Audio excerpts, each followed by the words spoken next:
En 1420, les Juifs de Lyon emballèrent tout ce qu'ils pouvaient porter et quittèrent une ville que leurs ancêtres avaient considérée comme leur foyer depuis plus de 500 ans.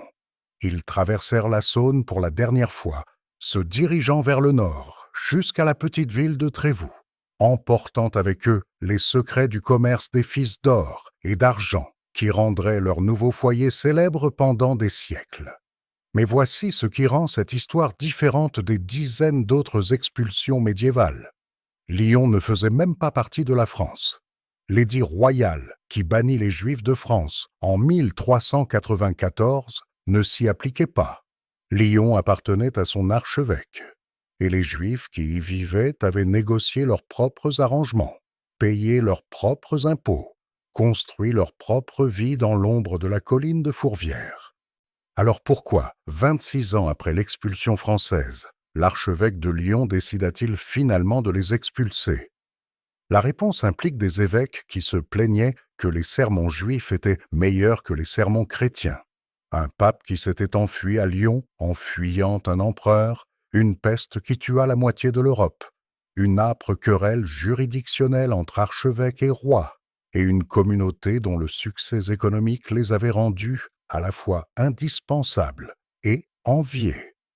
Pour comprendre l'expulsion de 1420, nous devons remonter 6 siècles en arrière. À une époque où Juifs et chrétiens à Lyon vivaient côte à côte, assistaient aux offices les uns des autres et travaillaient sur les mêmes marchés. Avant les croisades, avant les badges, avant les accusations qui empoisonneraient les puits et les relations. Voici l'histoire de la manière dont une communauté prospère devint une minorité tolérée, et comment une minorité tolérée devint une population expulsée. Et c'est une histoire qui nous oblige à poser des questions inconfortables sur ce qui se passe quand la différence religieuse rencontre le ressentiment économique, quand les disputes théologiques deviennent de la politique pratique, et quand la protection devient juste une autre forme de contrôle. Commençons par quelque chose qui pourrait vous surprendre. Au IXe siècle, les chrétiens de Lyon préféraient les sermons juifs aux sermons chrétiens. L'évêque de Lyon, un homme nommé Agobard, était si frustré par cela qu'il écrivit 6 traités distincts pour s'en plaindre. Agobard n'était pas un clerc mineur. Il fut archevêque de Lyon de 816 à 840, à l'un des ecclésiastiques les plus puissants de l'Empire carolingien. Et il avait un problème juif, ou plutôt, il pensait en avoir un. Les Juifs de Lyon avaient la protection de l'empereur Louis le Pieux lui-même. Il vivait dans un quartier spécial au pied de la colline de Fourvière, dans ce qui s'appelle encore aujourd'hui la rue Juiverie. Ils possédaient des esclaves. Ils employaient des ouvriers chrétiens. Ils vendaient du vin et de la viande à des clients juifs et chrétiens. Certains d'entre eux servaient comme collecteurs d'impôts pour l'administration impériale. Le jour de marché à Lyon avait en fait été déplacé du samedi pour accommoder l'observance du sabbat juif. Réfléchissez-y un instant. Toute la vie commerciale d'une grande ville réorganisée autour de la pratique religieuse juive. Agobard trouvait tout cela intolérable. Il écrivit aux conseillers de l'empereur, affirmant que les Juifs volaient des enfants chrétiens pour les vendre comme esclaves. Il se plaignit que les Juifs portaient des vêtements coûteux offerts par la famille royale. Il tenta de baptiser des enfants juifs de force et ne fut arrêté que par une intervention impériale. Mais voici ce qui le dérangeait vraiment. Quand Agobard prêchait, de nombreux chrétiens préféraient apparemment sauter ses sermons et assister aux offices religieux juifs à la place. Il écrivit que des chrétiens ignorants prétendent que les juifs prêchent mieux que les prêtres chrétiens. Pour un évêque dont toute l'autorité reposait sur son enseignement religieux, c'était dévastateur. Ce que nous voyons dans le Lyon du IXe siècle est une communauté juive qui était prospère, protégée et intégrée dans le tissu économique et même social de la ville. L'épouse de l'empereur, Judith, était soupçonnée d'être une juive convertie. Que ce soit vrai ou non, la rumeur elle-même nous dit quelque chose sur la proximité des relations judéo-chrétiennes au plus haut niveau de la société carolingienne. Agobard essaya tout ce qu'il put imaginer pour séparer les deux communautés. Il organisa un boycott commercial des marchands juifs. Il écrivit des pamphlets sur les superstitions juives. Il se plaignit à tous les fonctionnaires qui voulaient l'écouter.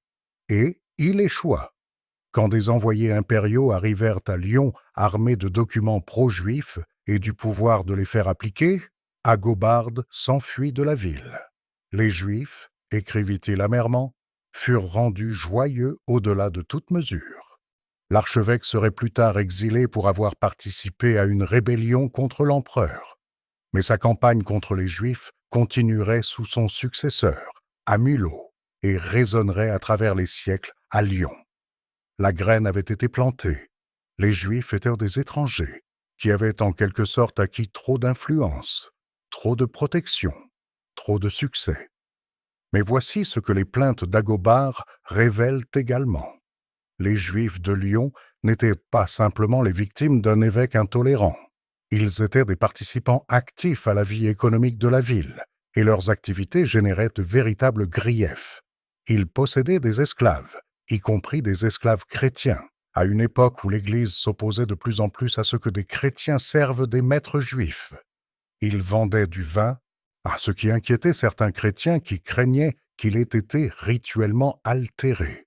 Ils collectaient les impôts, ce qui faisait d'eux le visage visible des exigences impériales que beaucoup de gens ressentaient.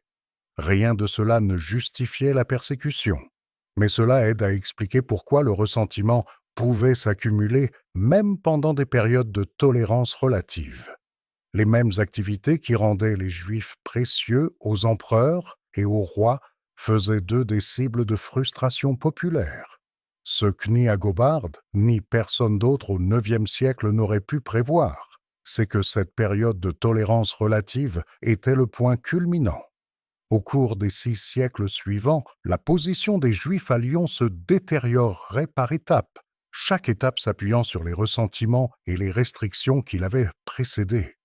Et c'est le schéma que nous devons comprendre.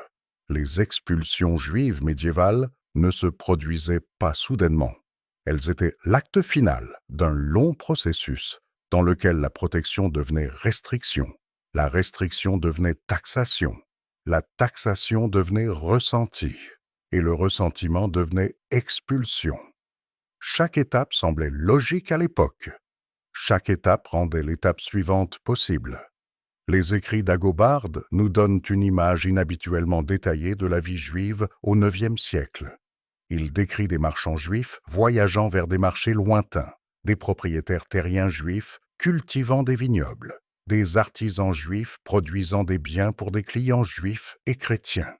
Il se plaint que les juifs organisent des festins auxquels les chrétiens sont invités, et que des serviteurs chrétiens mangent de la nourriture juive préparée selon les lois alimentaires juives, que les lignes entre les deux communautés sont devenues dangereusement floues. Ce qu'Agobard voulait, c'était la ségrégation. Il voulait que les Juifs restent dans leur quartier, que les chrétiens restent dans le leur, et que les deux communautés interagissent aussi peu que possible.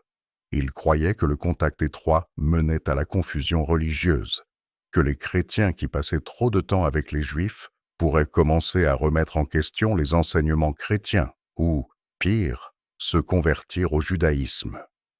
L'empereur n'était pas d'accord. Louis le Pieux voyait ces sujets juifs comme des membres précieux du royaume qui méritaient protection. Il nomma des fonctionnaires spéciaux, appelés maîtres des Juifs, pour défendre les intérêts juifs contre les évêques hostiles comme Agobard. Quand Agobard se plaignait, Louis le contredisait simplement. Cette dynamique, la tension entre protection royale et hostilité ecclésiastique, se jouerait encore et encore au cours des siècles suivants. Les autorités séculières avaient tendance à valoriser les Juifs pour leurs contributions économiques. Les autorités ecclésiastiques avaient tendance à les voir comme une menace spirituelle. Les Juifs survivaient en naviguant entre ces intérêts concurrents, payant pour la protection d'un pouvoir, tout en gérant l'hostilité d'un autre. Après la mort d'Agobard, en 840, son successeur Amulo continua la campagne anti-juive avec un manque de succès similaire.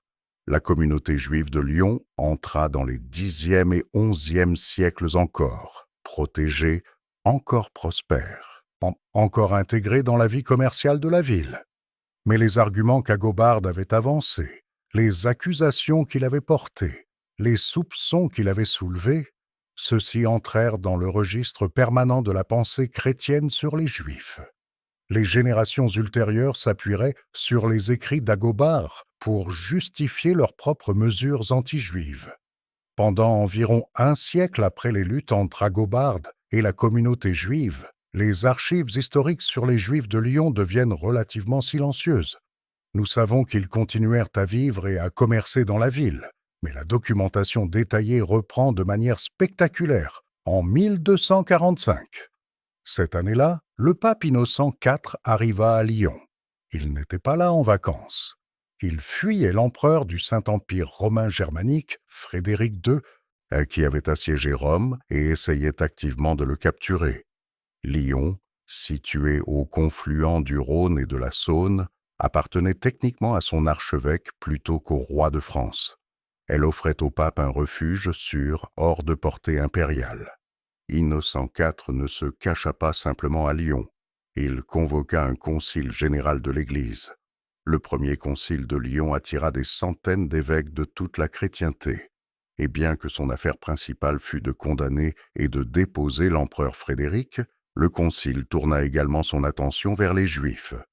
Le concile exprima son indignation officielle face aux relations existant entre Juifs et chrétiens à Lyon. Sous la présidence du pape, de nouvelles restrictions furent promulguées. Les Juifs furent interdits de détenir toute fonction publique.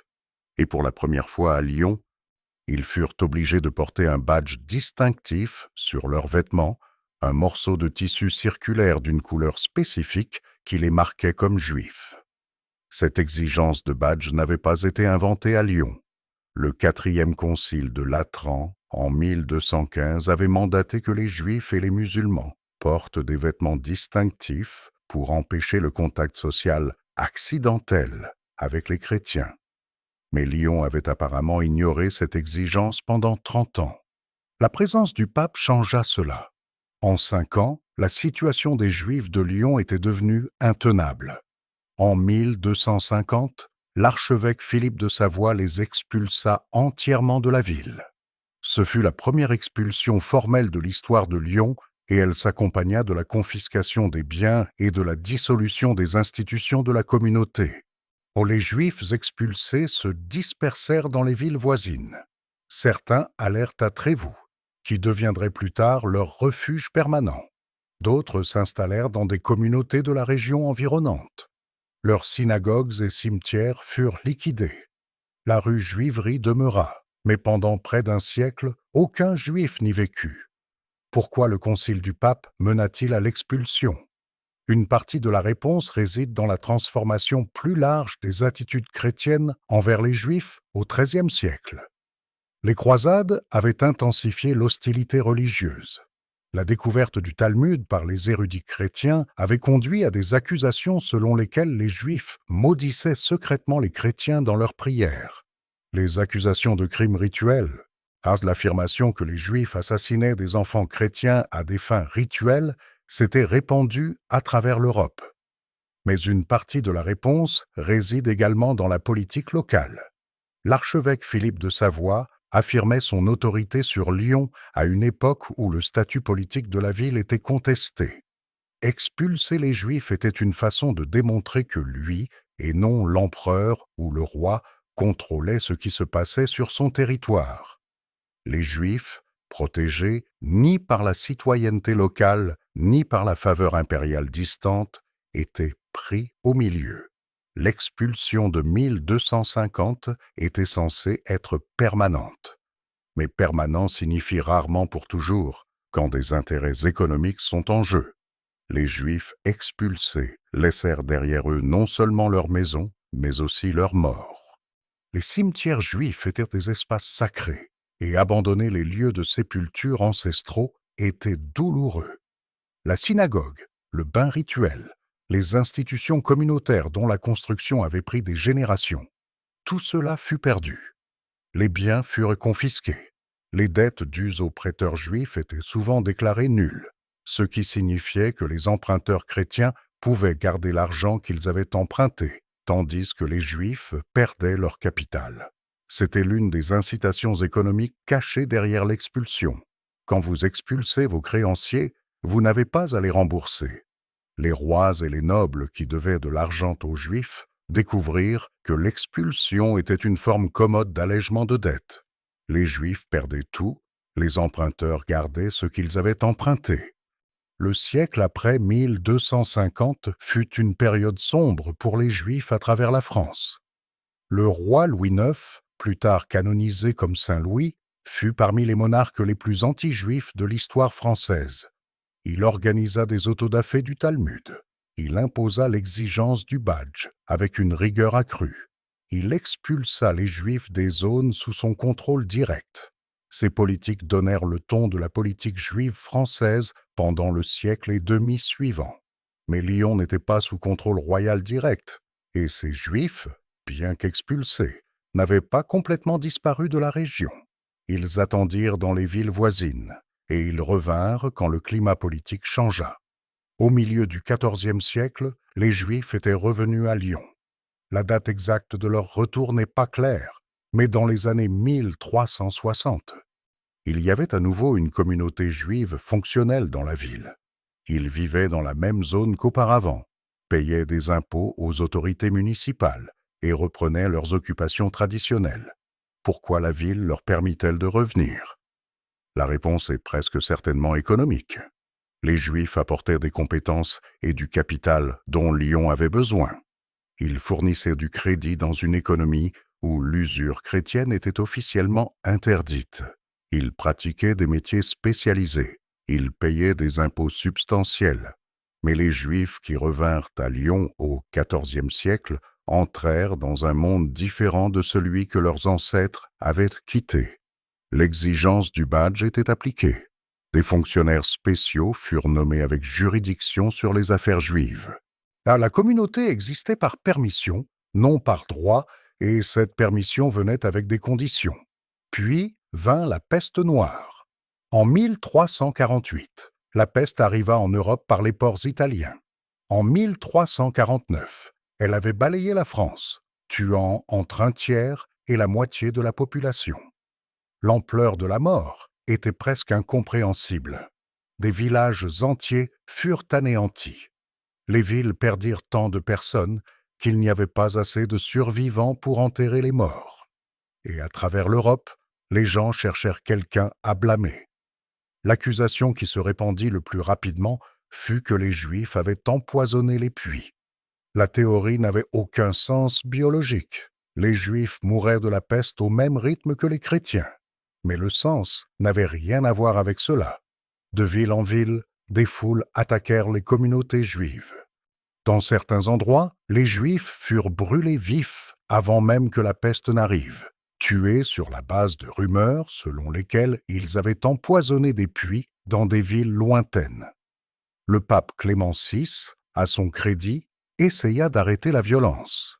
Il publia des bulles papales, soulignant que les Juifs mouraient de la peste tout comme les autres, que la maladie se propageait même dans des endroits où aucun Juif ne vivait, et que les accusations étaient des mensonges.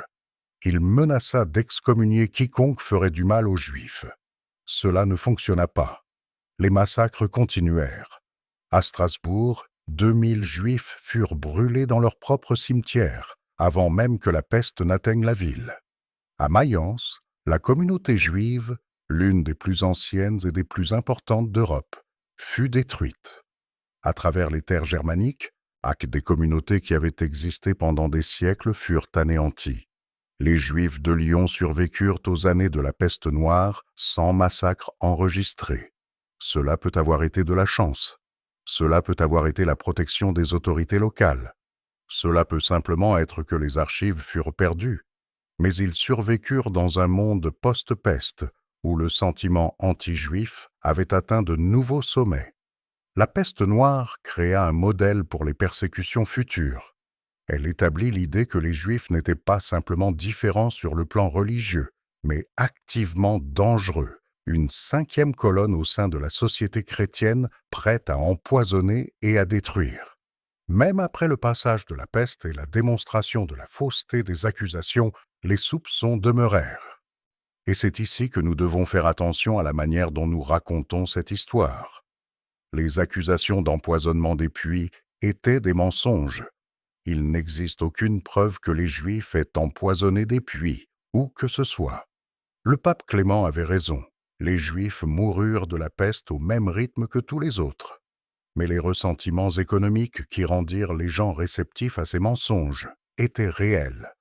Les Juifs occupaient une niche économique particulière, le prêt d'argent, qui générait de véritables griefs. Lorsqu'un paysan perdait sa ferme parce qu'il ne pouvait rembourser un prêt, sa colère envers le prêteur était réelle, même si sa croyance que les Juifs avaient empoisonné les puits était fausse.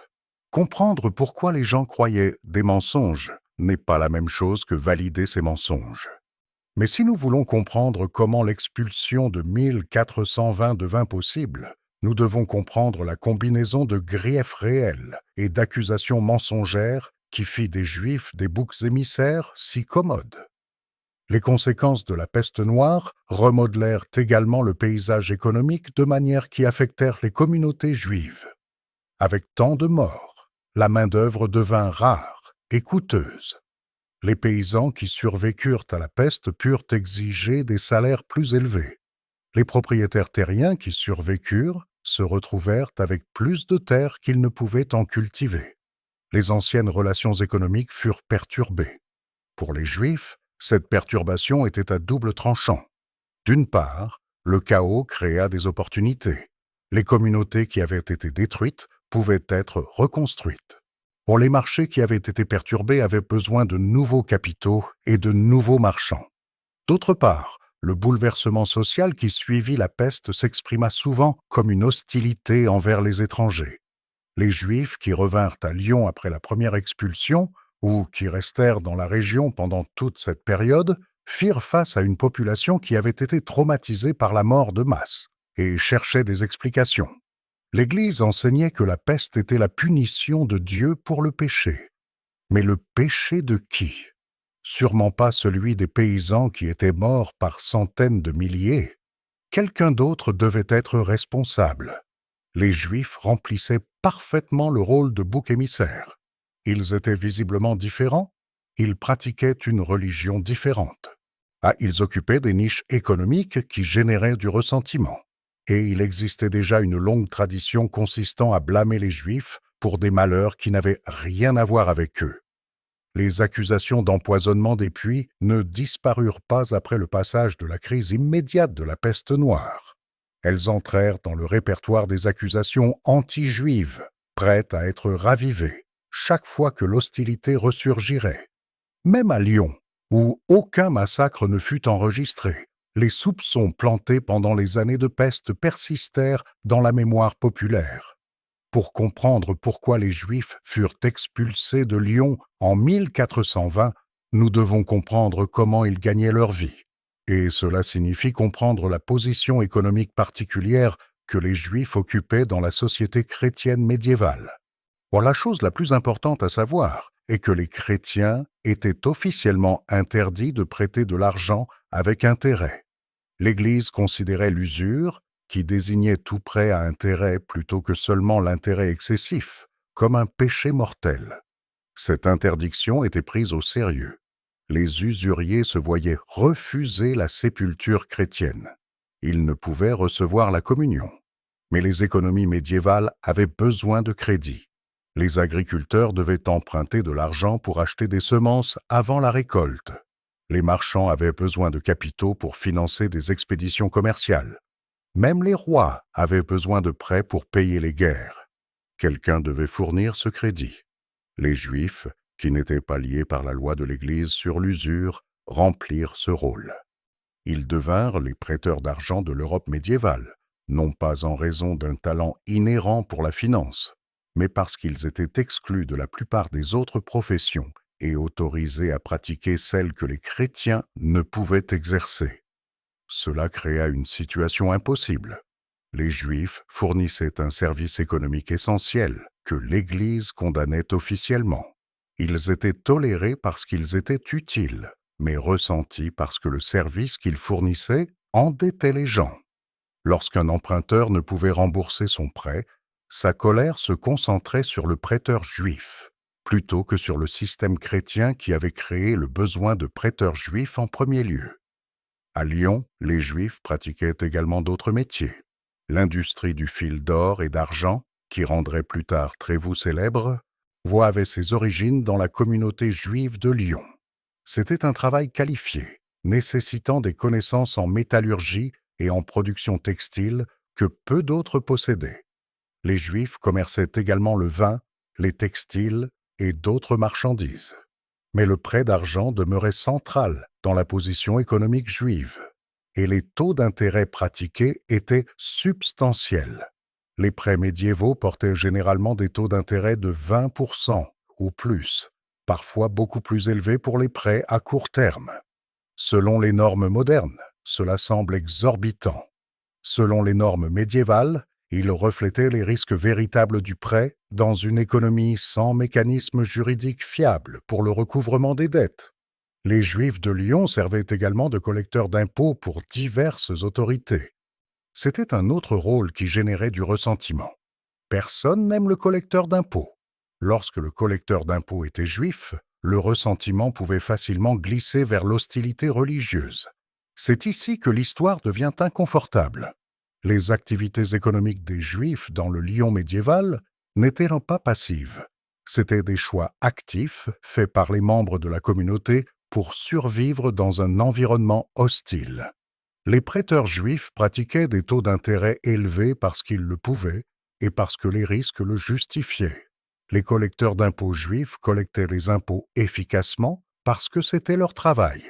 Les marchands juifs rivalisaient de manière agressive parce que leurs moyens de subsistance en dépendaient. Rien de tout cela n'était inhabituel, sauf que les chrétiens auraient fait les mêmes choses s'ils avaient été dans la même position. Mais parce que les Juifs occupaient des niches économiques particulières, le ressentiment que ces activités généraient devint attaché spécifiquement aux Juifs en tant que groupe. Cela ne justifie pas l'expulsion. Cela ne valide pas les accusations de crimes rituels ou d'empoisonnement des puits ou tous les autres mensonges qui furent racontés sur les Juifs. Mais cela aide à expliquer pourquoi, lorsque les autorités décidèrent d'expulser les Juifs, elles pouvaient souvent compter sur le soutien populaire. Les Juifs de Lyon payaient pour leur droit de vivre dans la ville. Ils payaient des frais d'entrée. Ils payaient des impôts annuels.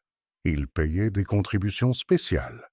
L'archevêque, le gouvernement de la ville et le roi de France extrayaient tous de l'argent de la communauté juive en échange de la permission d'exister. La protection était une marchandise que les Juifs devaient acheter encore et encore. Et lorsque cette protection devenait trop coûteuse à maintenir, ou lorsque le calcul politique changeait, ou lorsqu'une autorité décidait que le gain à court terme de l'expulsion l'emportait sur la perte à long terme des taxes juives, la protection pouvait être retirée. L'économie de la vie juive médiévale créait ce que nous pourrions appeler un racket de protection, bien que ce terme soit anachronique. Les Juifs payaient pour le privilège d'exister. En échange de ces paiements, les autorités promettaient de les protéger de la violence, de leur permettre de pratiquer leur métier, de les laisser adorer selon leurs propres traditions. Mais la protection n'était jamais garantie. Elle était toujours conditionnelle, toujours dépendante de paiements continus et d'une faveur politique continue. Un document tarifaire de 1340 montre que chaque Juif qui passait par Lyon était obligé de payer 12 deniers simplement pour entrer dans la ville. C'était en plus des taxes régulières que les Juifs résidents payaient. La communauté juive était, en effet, taxée pour sa propre vulnérabilité. Plus leur position était précaire, plus ils devaient payer pour la protection. Cela créa un cercle vicieux. Les impôts élevés épuisaient le capital juif. Le capital épuisé rendait la communauté moins précieuse économiquement. Une communauté moins précieuse était plus difficile à protéger, et ainsi de suite. Sans le prêt d'argent qui générait tant de ressentiment était également fortement taxé. Les autorités prenaient une part des intérêts que les Juifs collectaient. Cela signifiait que les taux d'intérêt élevés servaient les intérêts financiers, à la fois des prêteurs juifs et des autorités chrétiennes qui les protégeaient. Lorsque les critiques se plaignaient de l'usure, ils critiquaient indirectement un système qui profitait aux autorités mêmes, dont ils espéraient qu'elles répondraient à leurs griefs. C'est la vérité économique inconfortable au cœur des relations judéo-chrétiennes médiévales. Le système qui opprimait les Juifs profitait également de leur oppression. Protéger les Juifs générait des revenus. Les expulser aussi, lorsque leurs biens pouvaient être confisqués. Les Juifs étaient pressurés des deux côtés, forcés de payer pour la protection tout en servant également de source de pillage lorsque la protection était retirée. Maintenant, nous devons parler de quelque chose qui peut sembler être des détails juridiques ennuyeux, mais qui est en réalité essentiel pour comprendre l'expulsion de 1420, qui exactement contrôlait Lyon et sa population juive. Lyon, à la période médiévale, n'était pas simplement une ville française. C'était un territoire semi-indépendant contrôlé par son archevêque, qui détenait à la fois l'autorité religieuse et séculière. Le roi de France avait des prétentions sur Lyon, mais l'empereur du Saint-Empire romain germanique aussi. La bourgeoisie de la ville avait ses propres intérêts et son propre gouvernement, et l'archevêque devait équilibrer tous ses pouvoirs concurrents. Les Juifs de Lyon existaient au sein de ce cadre juridictionnel compliqué. À divers moments, ils étaient sous la protection de l'empereur, du roi, de l'archevêque et du gouvernement de la ville. Chaque protecteur attendait un paiement. Chacun avait des intérêts différents. Dans les années 1390, cette complexité juridictionnelle devint critique. Les Juifs de Lyon tentèrent d'argumenter qu'ils étaient sous protection royale, plutôt que sous autorité archiépiscopale. C'était une distinction importante. L'archevêque de Lyon était techniquement un sujet du roi de France, mais il exerçait sa propre autorité dans son domaine. Si les Juifs pouvaient établir qu'ils étaient des sujets directs du roi, ils pourraient avoir une position juridique plus forte. En 1393, le sénéchal de Lyon se prononça sur cette question. Il détermina que les Juifs n'étaient pas sous protection royale et étaient donc soumis à la juridiction de l'archevêque. Ce fut un revers juridique majeur pour la communauté juive. Cela les plaçait entièrement à la merci de l'archevêque qui détenait le pouvoir. Le moment de cette décision est important en raison de ce qui se passa l'année suivante. En septembre 1394, le roi Charles VI de France promulgua un édit expulsant tous les Juifs du royaume. Ce fut l'une des expulsions majeures de l'histoire européenne médiévale, mettant fin à des siècles de présence juive dans une grande partie de la France. Mais voici le point clé. L'expulsion de 1394 ne s'appliqua pas immédiatement à Lyon. Parce que Lyon était sous juridiction archiépiscopale plutôt que royale, l'ordre d'expulsion royale n'y prit pas automatiquement effet. L'archevêque devait décider indépendamment s'il expulserait ses propres Juifs. Pendant 26 ans, les archevêques de Lyon choisirent de ne pas suivre l'exemple royal. Les Juifs continuèrent à vivre à Lyon de 1394 à 1420, alors que le reste de la France était officiellement sans Juifs. Pourquoi? La réponse la plus probable est l'argent. La communauté juive payait des impôts substantiels à l'archevêque. Les expulser signifierait renoncer à ses revenus. Tant que les Juifs étaient plus précieux à l'intérieur de Lyon qu'à l'extérieur, ils pouvaient rester. C'est le calcul brutal de l'existence juive médiévale. Les communautés survivaient tant qu'elles étaient rentables. Lorsque les coûts de les garder l'emportaient sur les avantages, elles étaient expulsées. Seule l'indépendance juridictionnelle qui protégea les Juifs de Lyon de l'expulsion de 1394 était la même indépendance qui les rendit vulnérables à l'expulsion de 1420. Il n'y avait pas d'autorité supérieure à laquelle ils pouvaient faire appel. Si l'archevêque décidait de les retirer, il n'y avait ni roi ni empereur qui interviendrait en leur faveur. La décision de 1393 qui plaça les Juifs sous juridiction archiépiscopale fut un tournant.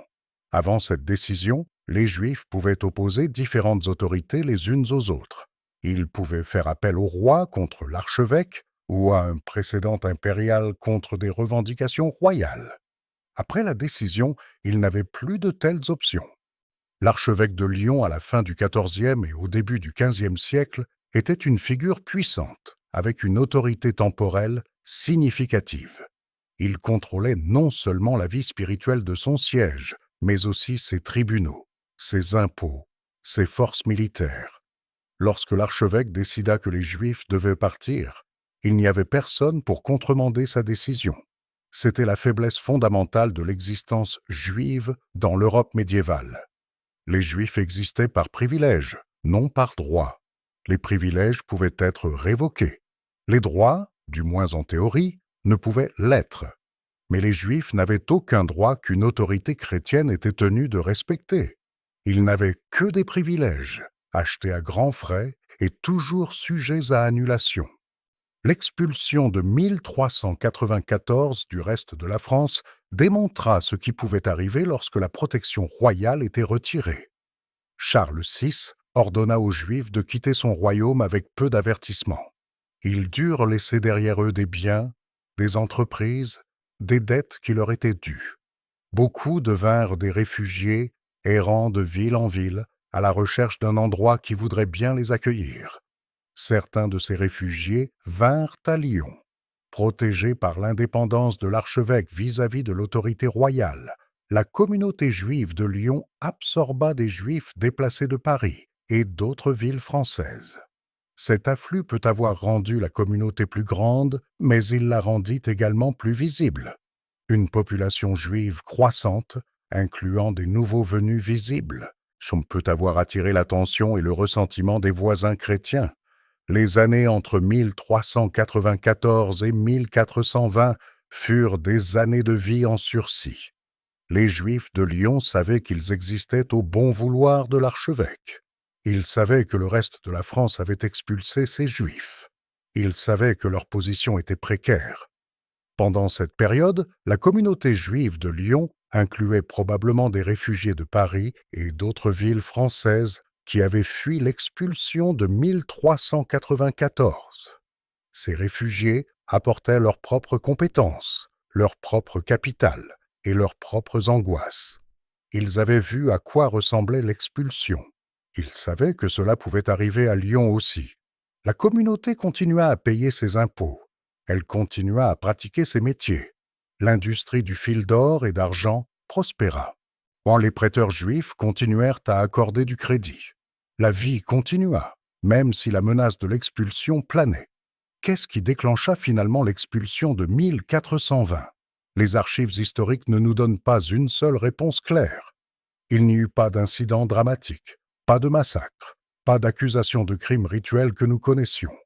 L'expulsion semble avoir été une décision administrative, prise pour des raisons qui ne furent pas enregistrées ou qui ont été perdues. Plusieurs facteurs contribuèrent probablement.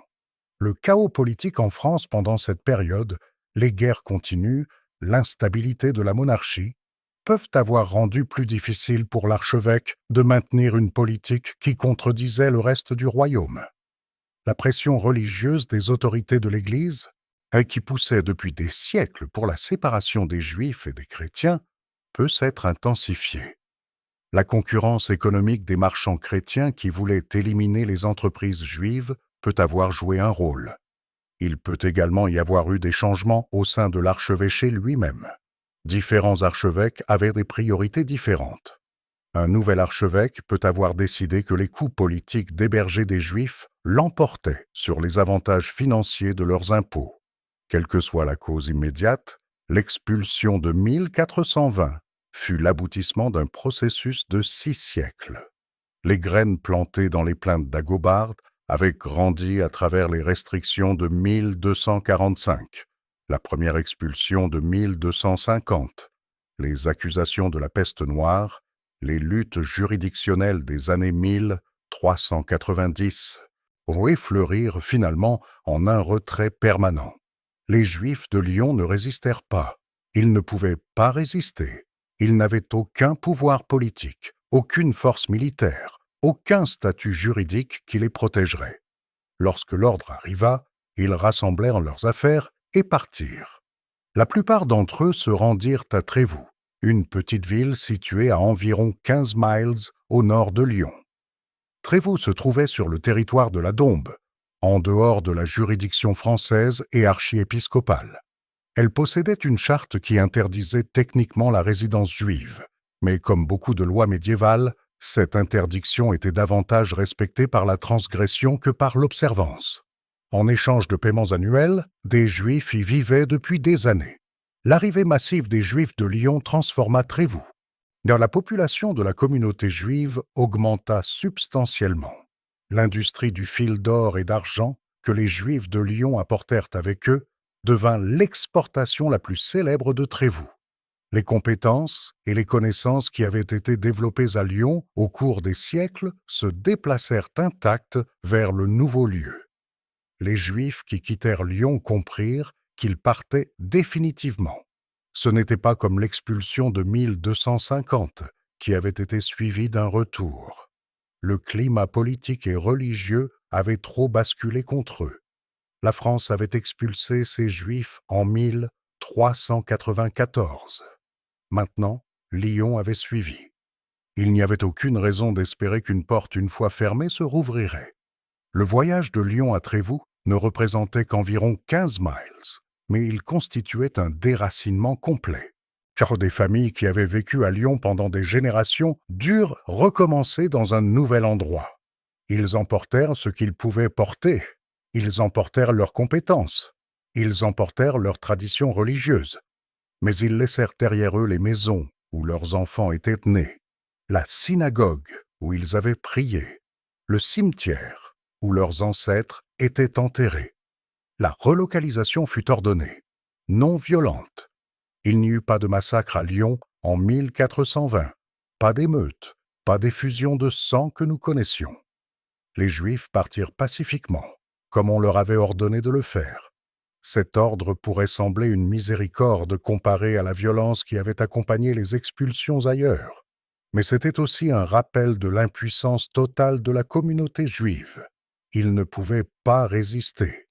Ils ne pouvaient pas faire appel. Ils ne pouvaient qu'obéir.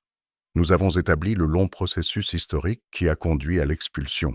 Mais pourquoi cela s'est-il produit à ce moment précis?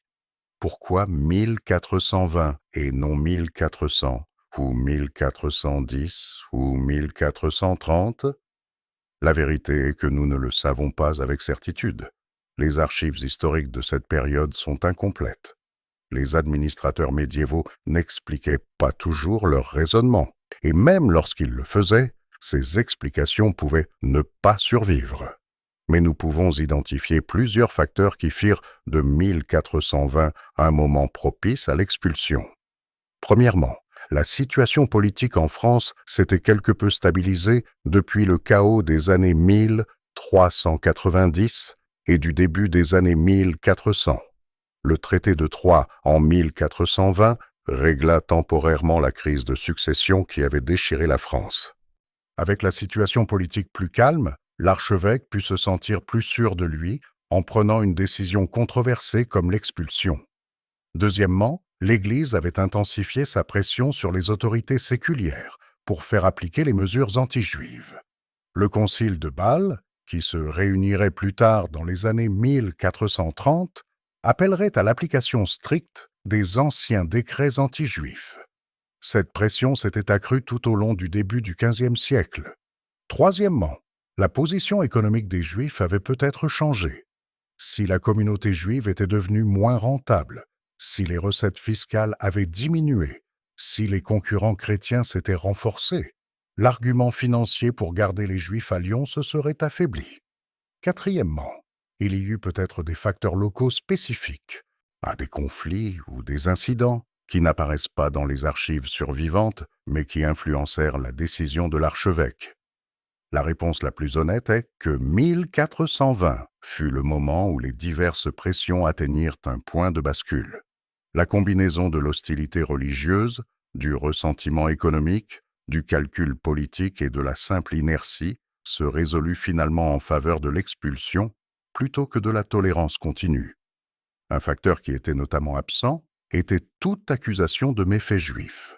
Contrairement à de nombreuses expulsions médiévales, l'expulsion des Juifs de Lyon en 1420 ne semble pas avoir été déclenchée par une accusation de meurtre rituel ou une accusation de profanation d'hostie ou toute autre accusation spécifique.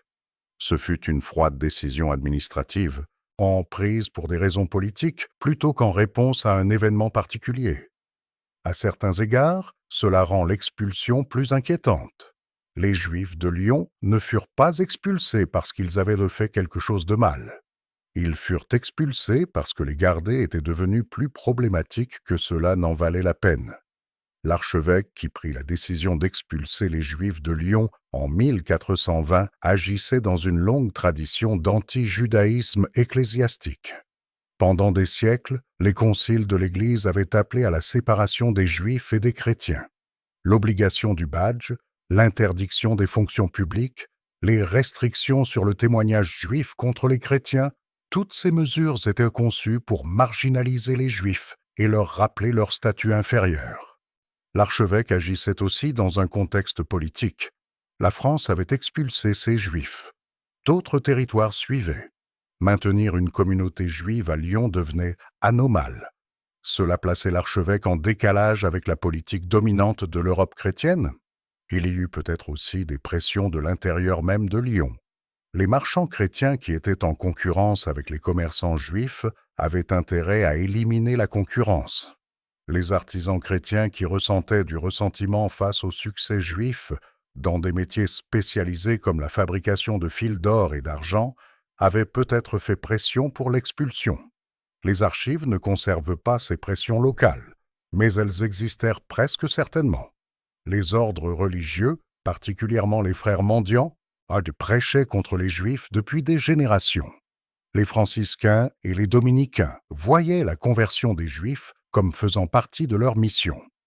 Lorsque la conversion échouait, ils soutenaient souvent l'expulsion. Leur influence sur l'opinion populaire ne doit pas être sous-estimée. Tous ces facteurs se conjuguèrent en 1420. Le point de bascule exact est perdu pour l'histoire. Mais le résultat fut clair. Après plus de 500 ans, on ordonna aux Juifs de Lyon de partir. Lorsque les Juifs de Lyon arrivèrent à Trévoux en 1420, ils n'entraient pas en territoire vide. Il y avait eu des Juifs à Trévoux auparavant, payant des frais annuels pour la permission de résider malgré l'interdiction officielle de la charte. Mais l'expulsion de Lyon transforma radicalement la communauté. La population augmenta considérablement. Et les nouveaux arrivants apportèrent avec eux l'industrie du fil d'or et d'argent qui définirait l'économie de Trévoux pendant des siècles. La transition ne fut pas entièrement harmonieuse. En 1429, seulement 9 ans après l'arrivée de la communauté de Lyon, une enquête fut menée contre les livres juifs à Trévoux. Cette procédure ressembla étroitement au fameux procès de Paris de 1240, au cours duquel des textes religieux juifs avaient été condamnés et brûlés. À Trévoux, les livres furent saisis et plusieurs juifs furent interrogés sur leur contenu. L'issue fut sévère. Les livres furent brûlés et les Juifs furent expulsés. Mais même cette expulsion ne dura pas. 3 ans plus tard, en 1432, des Juifs vivaient à nouveau à Trévoux. Le schéma qui avait caractérisé Lyon, expulsion suivie de retour, suivie de nouvelles expulsions, se répéta dans le nouveau lieu. Les Juifs étaient trop utiles pour être exclus définitivement, mais trop vulnérables pour être jamais en sécurité. L'industrie du fil d'or et d'argent que les Juifs de Lyon apportèrent à Trévoux devint célèbre dans toute l'Europe. C'était un travail qualifié, nécessitant des connaissances en métallurgie et en production textile que peu d'autres possédaient. Le fait que cette industrie se déplaçât intacte de Lyon à Trévoux suggère que la communauté juive maintint sa cohésion à travers le traumatisme de l'expulsion. Ils ne se dispersèrent pas, ils se relocalisèrent ensemble, apportant leurs métiers et leurs familles dans leur nouveau foyer. Pour Lyon elle-même, l'expulsion de 1420 fut définitive d'une manière que les expulsions antérieures n'avaient pas été. car les Juifs ne reviendraient pas dans la ville en nombre significatif avant la Révolution française, plus de 3 siècles et demi plus tard. Lorsque des documents de 1548 mentionnent une présence juive à Lyon, ils la décrivent comme un scandale pour la ville et la religion chrétienne. Les préjugés qui avaient motivé l'expulsion persistèrent longtemps après que les Juifs eux-mêmes furent partis. Les synagogues, cimetières et autres institutions juives à Lyon furent liquidées de diverses manières. Certaines propriétés furent confisquées, d'autres furent vendues. Les traces physiques de la présence juive furent progressivement effacées. Seul le nom de rue Juiverie, demeura comme un rappel que des Juifs avaient autrefois vécu au pied de la colline de Fourvière. Pour les familles juives individuelles, l'expulsion signifiait le déracinement de tout ce qu'elles avaient connu. Certaines étaient à Lyon depuis des générations.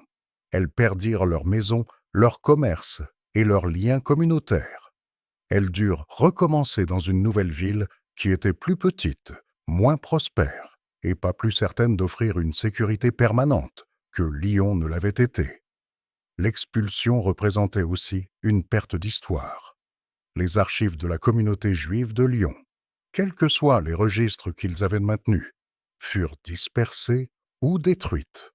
Nous ne connaissons les noms de quelques Juifs de Lyon de cette période que parce qu'ils apparaissent dans les documents administratifs chrétiens. La vie intérieure de la communauté, ses pratiques religieuses, ses structures sociales, sa propre compréhension de son histoire, et tout cela fut largement perdu. En 1433, il y eut plusieurs Juifs parmi les prisonniers capturés à Trévoux par le duc de Savoie, montrant que même dans leur nouveau foyer, la communauté restait vulnérable aux conflits politiques des puissances environnantes. En 1467, les habitants de Trévoux obtinrent l'expulsion des Juifs en prenant sur eux le paiement de leurs impôts. Les quelques Juifs qui furent épargnés par cette expulsion furent chassés en 1488. La rue des Juifs à Trévoux, connue par la suite sous le nom de rue Japry, était située dans la partie orientale de la ville. Près de ce quartier se trouvait un bâtiment en pierre connu sous le nom de Tour des Juifs. La synagogue était située dans la grande rue. Ses traces physiques survécurent plus longtemps que la communauté elle-même. L'histoire des Juifs de Trévoux, après 1420, est elle-même un microcosme du schéma plus large. Ils arrivèrent comme réfugiés. Ils bâtirent une communauté. Ils prospérèrent pendant un temps. Puis ils firent face à l'enquête, à la combustion de livres, à l'expulsion. Puis au retour. Puis à de nouvelles expulsions. Le cycle continua. L'enquête sur les livres de 1429 mérite une attention particulière. La procédure utilisée à Trévoux ressembla étroitement à la fameuse dispute de Paris de 1240, où les autorités chrétiennes avaient examiné les textes juifs et les avaient jugés offensants pour le christianisme. À Paris, le résultat avait été la combustion de charrettes entières de manuscrits talmudiques. À Trévoux, l'issue fut similaire, mais à une échelle plus réduite. L'interrogatoire des érudits juifs sur le contenu de leurs livres était une forme d'agression intellectuelle. Le Talmud, le texte central du judaïsme rabbinique, était accusé de contenir des blasphèmes contre Jésus et le christianisme. Les érudits juifs étaient forcés de défendre leurs propres textes sacrés devant des tribunaux hostiles. Souvent, leur défense était simplement ignorée. Lorsque les livres furent brûlés et les Juifs expulsés de Trévoux en 1429, la communauté qui venait de se relocaliser depuis Lyon fit face à un nouveau déracinement. Cette fois, l'expulsion ne dura que 3 ans. En 1432, les Juifs étaient de retour à Trévoux. Mais le traumatisme de déplacements répétés laissa sa marque. Les Juifs de Trévoux continuèrent de faire face à des crises périodiques tout au long du XVe siècle. L'expulsion de 1467, obtenue par les habitants de la ville qui acceptèrent de reprendre les paiements d'impôts juifs, montre comment même les communautés chrétiennes locales pouvaient profiter de l'expulsion de leurs voisins juifs.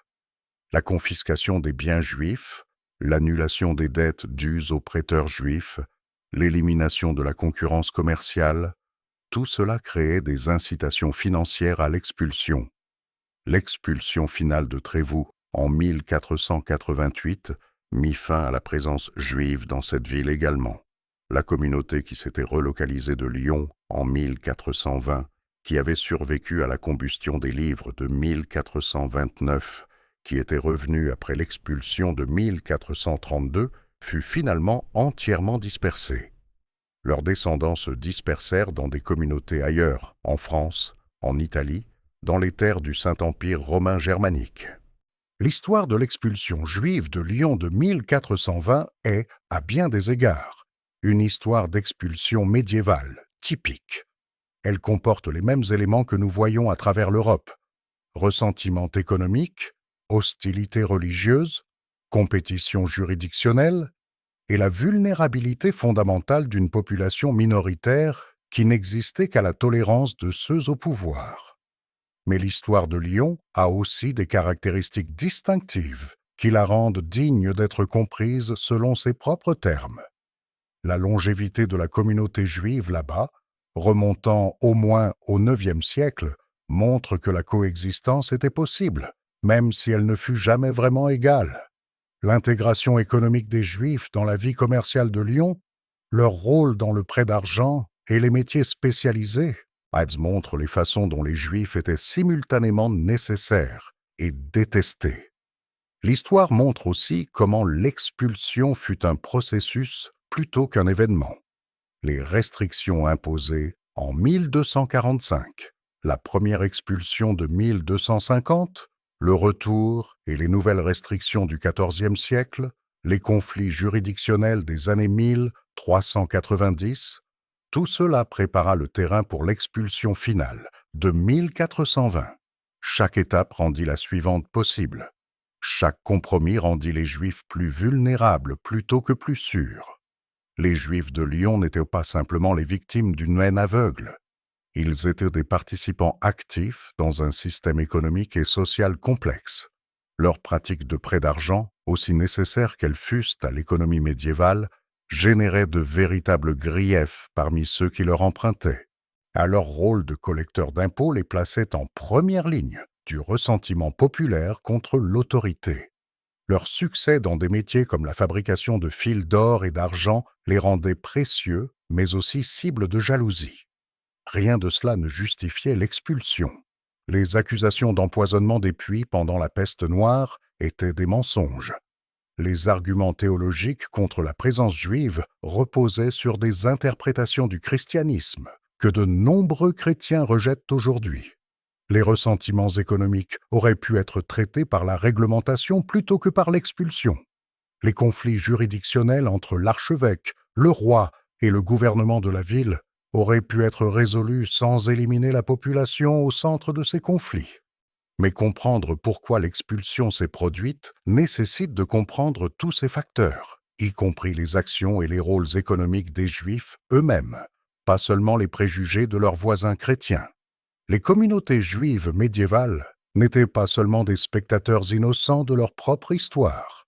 Elles faisaient des choix, prenaient des risques, bâtissaient des institutions et poursuivaient des stratégies économiques qui façonnaient la manière dont les chrétiens les percevaient et les traitaient. Le schéma d'expulsion et de retour qui caractérisa l'histoire juive à Lyon et à Trévoux nous dit quelque chose d'important sur la nature de la tolérance médiévale. Les Juifs étaient tolérés lorsqu'ils étaient utiles.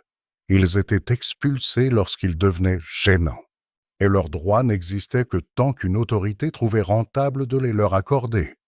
C'est le côté sombre de la protection qu'offraient les empereurs et les archevêques. La protection pouvait être retirée. Et lorsqu'elle était retirée, il n'y avait nulle part où faire appel. La même indépendance juridictionnelle qui avait protégé les Juifs de Lyon de l'expulsion royale de 1394 les rendait entièrement dépendants de la bonne volonté de l'archevêque. Lorsque cette bonne volonté s'épuisa, leur permission d'exister à Lyon s'épuisa également. Les Juifs qui quittèrent Lyon en 1420 emportèrent avec eux des compétences, des traditions et des souvenirs qui survivraient à leur déplacement. À Trévoux et au-delà, Ils reconstruisirent leurs vies et leurs communautés. L'industrie du fil d'or et d'argent prospéra dans son nouveau foyer. La vie religieuse et intellectuelle juive continua malgré le traumatisme de l'expulsion. Mais quelque chose fut également perdu qui ne pouvait être récupéré. La relation vieille de 5 siècles entre les Juifs et Lyon, aussi inégale et aussi troublée fut-elle, fut rompue. La connaissance accumulée de la manière de vivre dans ce lieu particulier, de naviguer dans ses institutions, de coexister avec sa population chrétienne, toute cette mémoire institutionnelle fut dispersée. Les Juifs qui revinrent finalement à Lyon après la Révolution repartaient de zéro dans une ville qui n'avait aucune mémoire vivante de la présence juive. L'expulsion de 1420 mit fin à plus de 500 ans de présence juive continue dans l'une des villes les plus importantes de France. Elle dispersa une communauté. Elle effaça des institutions. Elle transféra une industrie. Et elle rappela aux Juifs qui survécurent que leur existence était toujours conditionnelle, toujours dépendante des calculs de ceux qui détenaient le pouvoir sur eux. Voilà l'histoire de la raison pour laquelle les Juifs furent expulsés de Lyon en 1420. Non pas un événement dramatique unique, mais un long processus où la protection devint restriction, la restriction devint taxation, la taxation devint ressentiment, et le ressentiment devint finalement expulsion. Un processus qui prit 6 siècles pour s'achever, mais qui, rétrospectivement, se dirigeait toujours vers cette fin. La rue Juiverie existe encore à Lyon aujourd'hui. Parcourez-la et vous verrez des bâtiments qui datent de plusieurs siècles, bien que pas tout à fait de l'époque où les Juifs y vivaient. Le nom est tout ce qui reste d'une communauté qui appela Lyon son foyer pendant 500 ans, avant qu'on lui ordonne de partir. L'histoire des Juifs à Lyon ne reprit qu'après la Révolution française, lorsque les principes de liberté, d'égalité et de fraternité furent étendus aux Juifs français. Les Juifs qui s'installèrent à Lyon au XIXe siècle n'avaient aucun lien avec la communauté médiévale. Ils venaient d'Alsace, du comtat venessin, de Bordeaux. Ils repartaient de zéro dans une ville qui avait oublié qu'elle avait jamais eu une communauté juive. Aujourd'hui, Lyon compte environ 20 000 résidents juifs. Ils ont des synagogues, des écoles, des organisations communautaires. La grande synagogue sur le quai Tilsit, construite en 1864, est considérée comme l'une des plus belles de France. La communauté prospère d'une manière que les Juifs de 1420 n'auraient jamais pu imaginer. Mais l'histoire médiévale importe. Elle importe parce qu'elle nous rappelle à quel point la tolérance peut être fragile. Elle importe parce qu'elle nous montre les mécanismes par lesquels les communautés minoritaires peuvent être progressivement marginalisées, puis restreintes, puis expulsées. Elle importe parce que les schémas établis au Moyen Âge ont des échos qui s'étendent bien au-delà de l'Europe médiévale. L'expulsion de 1420 n'était pas une aberration. C'était l'aboutissement logique de siècles de politique. Chaque pas vers l'expulsion semblait raisonnable à l'époque. Exiger des insignes, restreindre les métiers, imposer des taxes spéciales, limiter les lieux où les Juifs pouvaient vivre.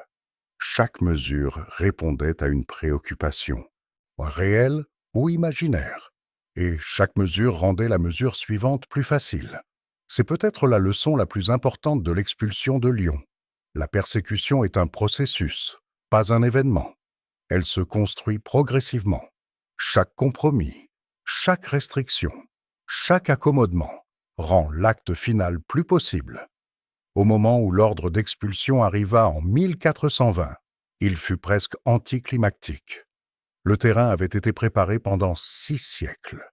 Les Juifs qui quittèrent Lyon en 1420 ne furent pas la dernière communauté juive à faire face à l'expulsion. Le schéma se répéta à travers l'Europe dans les siècles qui suivirent.